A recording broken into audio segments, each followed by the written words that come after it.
Listo, César, ya se conectó. Ok, ¿Cómo ya está. andas? ¿Cómo andas? Bien, ¿y tú? Bien también. Muchas gracias. Qué bueno. Bueno, ya conectados. Les explico, amigos, a todos los que nos ven.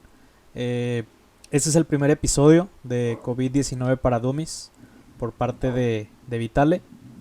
El programa va a consistir básicamente en explicar eh, temas sobre el COVID-19, temas que probablemente no se han tocado en otros medios o dudas que pues en la mayoría de la comunidad aún existen.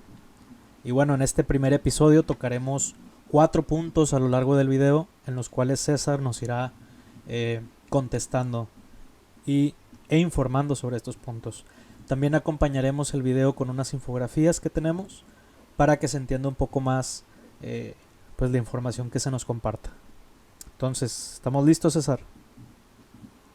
Claro, ya, cuando digas. Perfecto. Bueno, entonces el primer punto, que es algo que ya hemos visto durante bastante tiempo, pero para continuar con el contexto hay que explicarlo, lo introductorio sobre esta situación es, ¿qué es el coronavirus? Ok. Para empezar, hay que aclarar un poco términos relacionados a esto. O sea, coronavirus se refiere a un virus y ese virus pertenece a una familia de los coronavirus. Este nuevo coronavirus llamado SARS-CoV-2 es el que causa la enfermedad llamada COVID-19. O sea, una cosa es la enfermedad COVID-19 y otra cosa es el coronavirus SARS-CoV-2 y otras son los coronavirus. Los coronavirus son una familia de virus. O sea, entonces para aclarar todo es COVID es la enfermedad, Ok, SARS-CoV-2 es el virus que causa la enfermedad, el COVID, ok, y este virus forma parte de una familia llamada coronavirus. ok. Entonces, para la enfermedad que se provoca hay que hablar de ella sobre como COVID-19, ¿no? COVID-19. La COVID-19. COVID-19 o el COVID-19, no importa, las dos son correctas. Ok, perfecto. Y bueno, ya una vez entendiendo como esas diferencias entre la familia, el virus y la enfermedad, ¿cuáles son los síntomas del COVID-19? ¿Sobre qué síntomas hay que estar atentos? Ok, antes de pasar a los síntomas, que quiero explicar un poco cómo se transmite esta enfermedad y cuál es el periodo de incubación para tener un poco mejor, entender mejor el contexto de la enfermedad. Esta enfermedad se transmite por vía respiratoria, principalmente por las gotas que salen al hablar, al toser, al estornudar. Esas gotas son muy pequeñas, salen, entran en contacto con la cara de otras personas, con otras superficies, lo tocas, te llevas las manos a la cara, a los ojos, a la nariz, a la boca, esto no lo deben de hacer, eh, y entra a tus mucosas y ahí es donde empieza a, este virus a reproducirse en la vía respiratoria superior. O sea, el periodo de incubación va desde 2 días hasta 14 días. Para la mayoría de las personas es de 4 a 5 días. Eh, Hay un poco de polémica si se transmite o no por aerosoles. La diferencia entre las gotas y los aerosoles es el tamaño de la partícula. O sea, los aerosoles son muy pequeños, entonces quedan suspendidos en el aire. Ahorita no hay evidencia suficiente que nos diga que sí se transmite por aerosoles, nada Ya. más por gotas respiratorias. Ahora sí, para los síntomas, principalmente son tres los síntomas que nos hacen sospechar de esta enfermedad. Voy a compartir la infografía para que se Claro, entienda un adelante. poco mejor.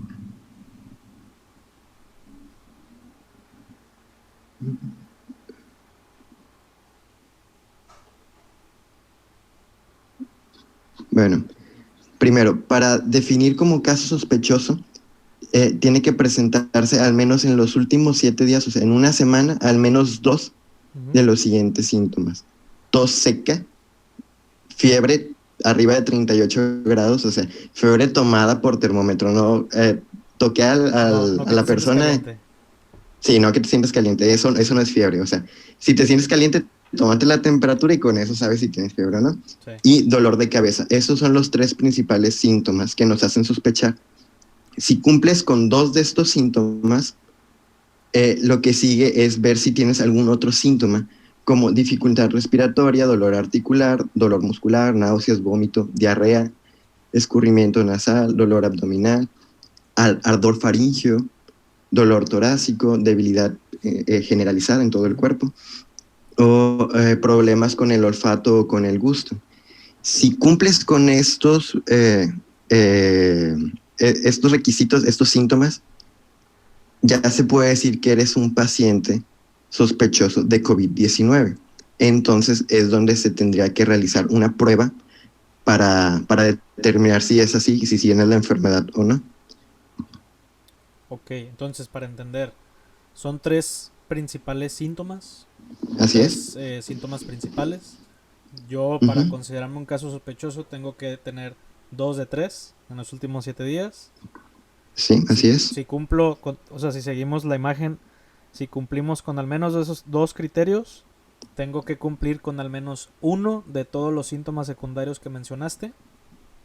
Y Así es. ahí, y en ese momento yo ya me puedo considerar un paciente sospechoso, ¿no? De COVID. Y ahí tengo que Ujú. recurrir a hacerme la prueba, ¿no? Así es. Ok, La prueba viral. perfecto. Otra cosa que hay que aclarar es que la mayoría de los pacientes, pues, el 80% va a tener síntomas leves.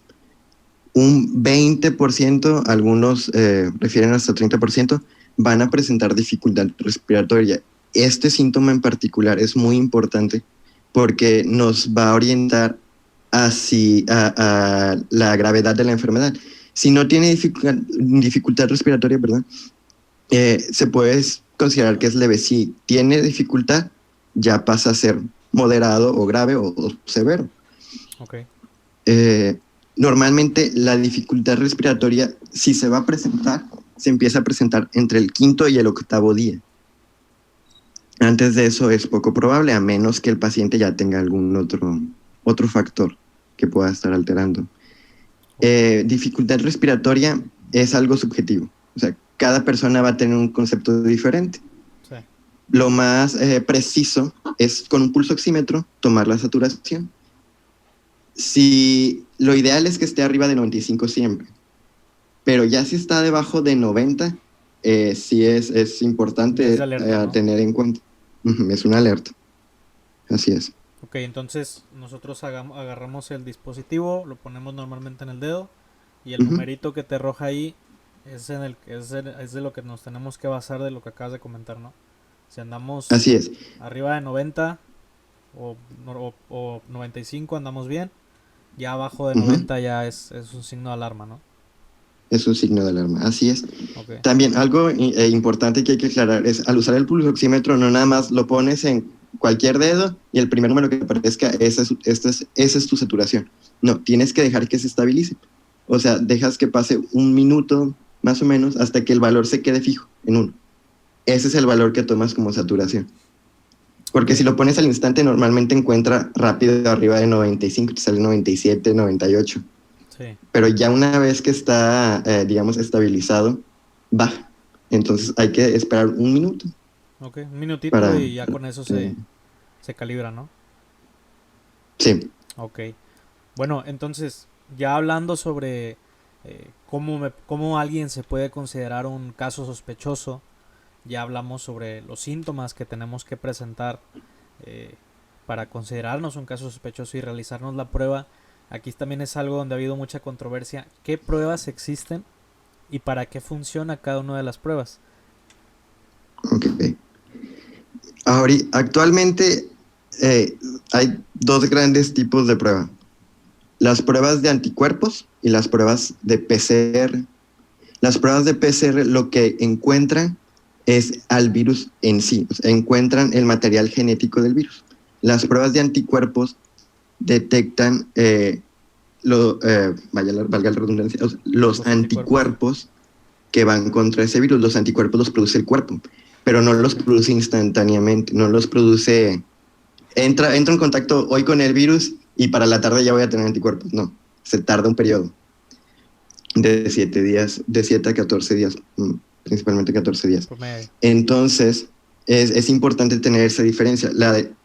La prueba viral, la prueba de PCR, te va a detectar el virus directo, la prueba de anticuerpos, la respuesta de tu cuerpo al virus. Entonces, si te haces la prueba de PCR y te sale negativo, quiere decir que en este momento no tienes la infección de COVID-19. Okay. Si sale positivo, quiere decir que actualmente, o sea, ahorita tienes infección por COVID-19 con la prueba de virus. Con la prueba de anticuerpos, si sale negativo, quiere decir que nunca has tenido contacto con el COVID-19 o que aún no desarrollas anticuerpos. Si yo sí tengo la enfermedad, tengo 4 días enfermo, me hago la prueba de anticuerpos, probablemente va a salir negativa. Yeah. Entonces yo me hice la prueba, dije, nada, no tengo coronavirus, ya salió negativo, voy a hacer lo que quiero. No, esa no es la prueba correcta. Por eso no hay que hacer pruebas sin saber. O sea, la prueba nos ayuda a hacer el diagnóstico a los médicos. Es el cuadro clínico, o sea, las características del paciente más la prueba. La prueba no te da el diagnóstico. Yeah. Si la prueba de anticuerpos sale positivo, quiere decir que en algún momento tuviste la infección por COVID-19, pero no te dice si la estás teniendo ahorita. Esto nos sirve para saber si tu cuerpo adquirió o no inmunidad hacia esta enfermedad, el COVID-19. Yeah. Que la evidencia ahorita, en la actualidad, sí nos da a entender que sí adquieres inmunidad, pero no se sabe si es de por vida. O sea, yeah, si eres susceptible a reinfecciones, porque ha habido casos, se han reportado casos donde un paciente tenía esta enfermedad COVID-19, se recupera por completo y pasa el tiempo, se vuelve a infectar, se hace la prueba y sale positivo.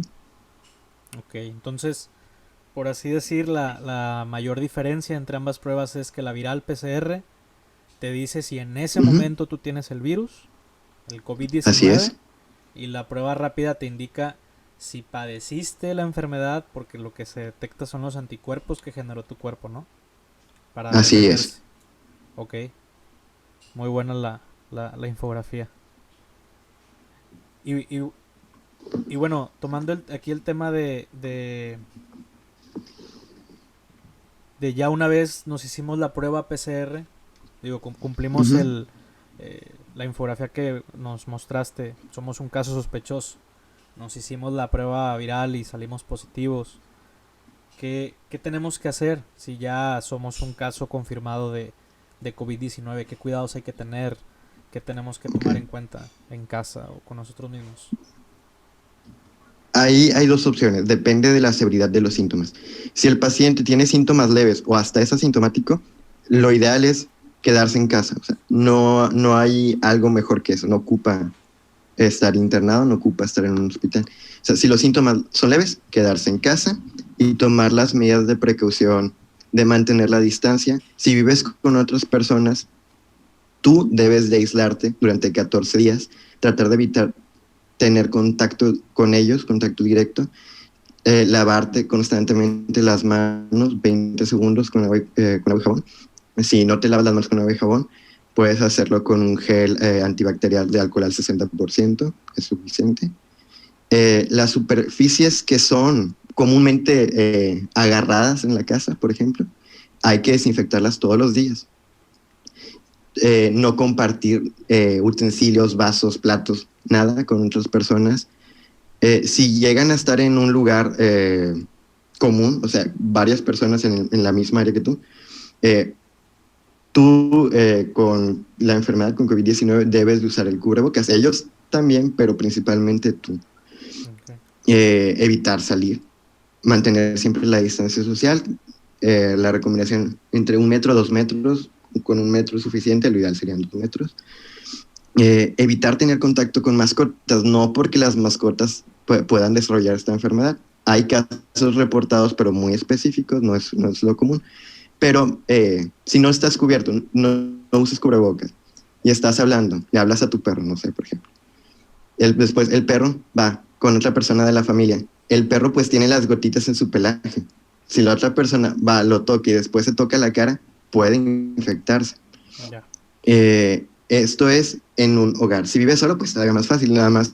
No tienes ni siquiera que andar con cubrebocas en tu casa. O sea, nada más no salgas, no te expongas y limpia bien tu casa. Y no expongas a Y otros. desinfecta para evitar. Sí. Si tienes síntomas más moderados o graves o severos, pues ahí ya sería el manejo hospitalario. Ahí ya es algo más específico Ya. que no es necesario. Y el tratamiento, ahorita hay un tratamiento específico para esta enfermedad.